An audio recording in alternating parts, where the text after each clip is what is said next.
20 milliards d'euros. C'est le montant estimé de la fraude sociale et donc le manque à gagner pour l'État chaque année, selon un rapport parlementaire. Le travail au noir représente la quasi-totalité de cette somme, avec près de 16 milliards d'euros.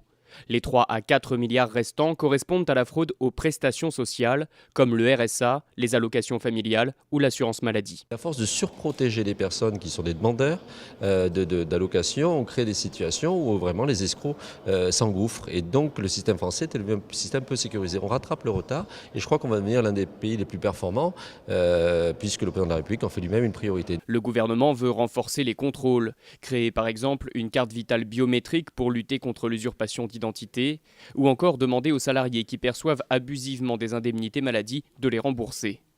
Pour l'opposition, la droite cherche des boucs émissaires. On fait un package pour culpabiliser et dire que c'est la protection sociale qui plombe les comptes de la France. Moi, je pense que ce sont avant tout les cadeaux fiscaux qui ont été faits au cours des dernières années aux plus favorisés de nos compatriotes. Selon l'UMP, des mesures adaptées permettraient à l'État de récupérer dans un premier temps entre 500 millions et 1 milliard d'euros par an.